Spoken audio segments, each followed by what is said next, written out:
Borgo con Vandà e Walter Pusceddu, con Ribelle da Clodia, montato da Silvano Mulas, Voltaia con Gianluca Di Leo su Adone da Clodia e la contrada del coro con Gavino Sanna su Ultimo Paio. Allora le contrade sono già al canape, il mestiere è Andrea Calamassi che torna a Piancastagnaio dopo alcuni anni. Vediamo le 4 contrade disposte al canape, una giornata inaspettatamente afosa, molto calda, che ci riporta indietro di alcuni giorni. Domani, tra stanotte e domani, è previsto comunque il cambiamento del tempo. Questa è una prova molto attesa perché per la prima volta, vediamo, sono partite, è andato il coro dinanzi a Borgo e a Castello. Voltaia afferma subito il suo cavallo, vediamo il coro avanti con Gavino Sanna su Ultimo Paio. Ricordo l'ultimo palio è stato vinto proprio da Ultimo Paio per la contrada del Borgo.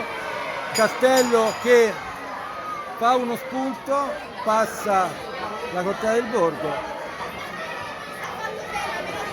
Primo giro con il coro sempre avanti che richiama il suo cavallo, Gavino Sanna. Castello con Ribelle da Clodia e Silvano Mulas. Ricordo 2 pali vinti a Piancastagnaio per Voltaia che ha quasi terminato, ha fermato il cavallo. Vediamo Silvano Mulas, un ottimo spunto da parte di Silvano Mulas su Ribelle da Clodia. Secondo giro, ancora un giro per questa prova, ferma già Silvano Mulas.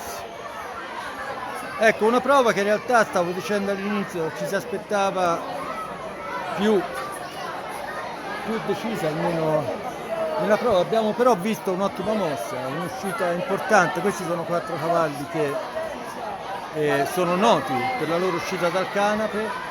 Ricordo qui il giorno del palio saranno 4 giri più addirittura, quindi circa 1500 metri su un fondo che comunque sia da considerare pesante, un fondo nuovo con questa terra di puzzolana di origine vulcanica, cosiddetto lapillo, che ha ottime qualità in caso di pioggia. Allora, la contrada di Castello, se ha vinto la prova in questo palio 2022, è un palio che torna tra la gente torna nel palio dopo i 2 anni di fermo della pandemia.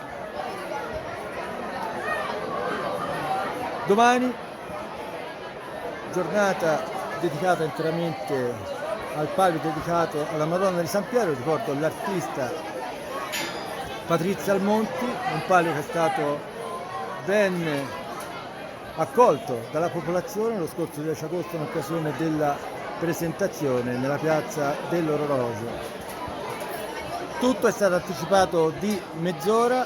Il maltempo sta condizionando le scelte dell'amministrazione comunale e del magistrato delle contrade.